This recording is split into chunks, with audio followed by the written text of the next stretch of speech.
Bienvenue sur notre chaîne dédiée aux défis relationnels auxquels les couples peuvent être confrontés lorsque leur partenaire traverse une crise de milieu de vie.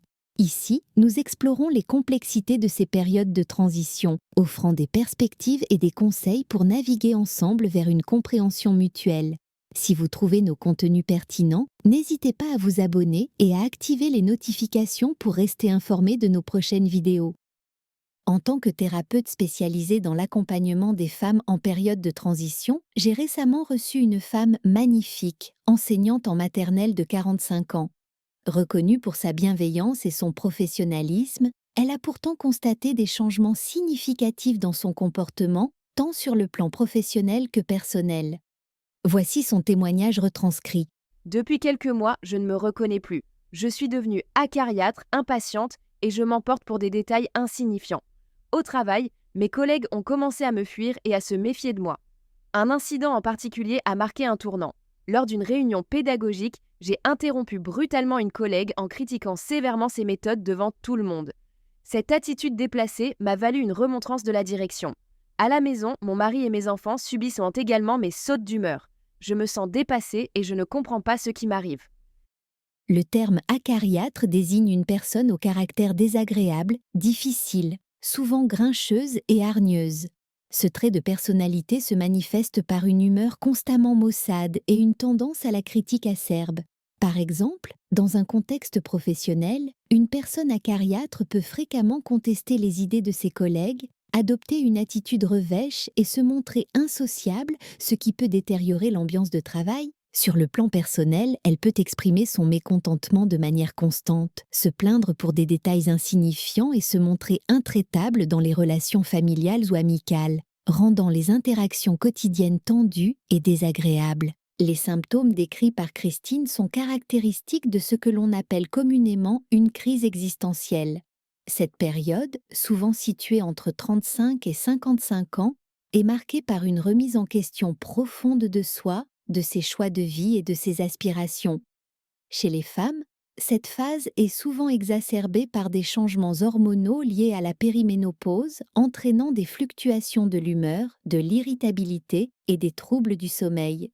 Ces bouleversements hormonaux peuvent affecter la régulation de l'humeur, conduisant à des comportements inhabituels.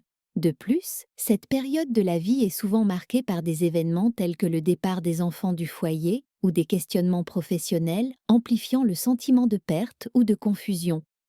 Les changements comportementaux observés chez Christine peuvent être attribués à une confluence de facteurs physiologiques, psychologiques et socioculturels propres à la période de la quarantaine ou de la cinquantaine. Physiologiquement, les femmes approchant ce bel âge traversent souvent la périménopause, phase précédant la ménopause, caractérisée par des fluctuations hormonales significatives. Ces variations peuvent entraîner des symptômes tels que l'irritabilité, des sautes d'humeur et une sensibilité accrue au stress. Psychologiquement, cette période est souvent marquée par une introspection profonde, où des questions sur les choix de vie, les réalisations personnelles et professionnelles émergent. Cette remise en question peut engendrer un sentiment d'insatisfaction ou de frustration, se manifestant par une attitude toxique. Socialement, les femmes de cet âge sont souvent confrontées à des responsabilités multiples, telles que la gestion du foyer, l'éducation des enfants et des engagements professionnels. Cette accumulation de rôles peut entraîner une surcharge mentale, augmentant le stress et l'irritabilité. Pour accompagner Christine dans cette période de transition, il est essentiel de mettre en place une approche thérapeutique globale et personnalisée. Tout d'abord, la prise de conscience et l'acceptation de ces changements sont des étapes fondamentales. Reconnaître que ces manifestations résultent de fluctuations hormonales naturelles permet de déculpabiliser et de mieux appréhender la situation. Ensuite, la gestion du stress joue un rôle crucial dans l'atténuation des symptômes. L'intégration de techniques de relaxation, telles que la méditation ou le yoga, peut aider à canaliser les émotions et à réduire l'irritabilité. Ces pratiques favorisent un recentrage sur soi et procurent un apaisement mental bénéfique. Parallèlement, il est indispensable d'encourager une communication ouverte avec les proches. Exprimer ses ressentis et partager ses expériences permet de prévenir les malentendus et de renforcer les liens familiaux et amicaux. Cette transparence contribue à créer un environnement de soutien mutuel.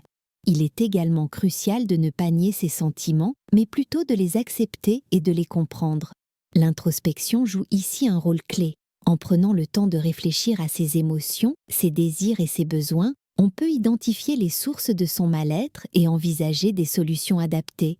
Cette démarche implique de s'accorder des moments de solitude pour méditer, tenir un journal personnel ou même consulter un professionnel pour guider cette réflexion. En reconnaissant et en explorant ses sentiments, il devient possible de transformer cette période de crise en une opportunité de croissance personnelle et de redéfinition de ses priorités. Enfin, le recours à un soutien professionnel est recommandé. Consulter un thérapeute spécialisé offre un espace sécurisé pour explorer en profondeur les sources du mal-être et développer des stratégies adaptées pour y faire face. Un accompagnement médical peut également être envisagé pour évaluer la pertinence de traitements spécifiques tels que l'hormonothérapie ou d'autres interventions médicales appropriées.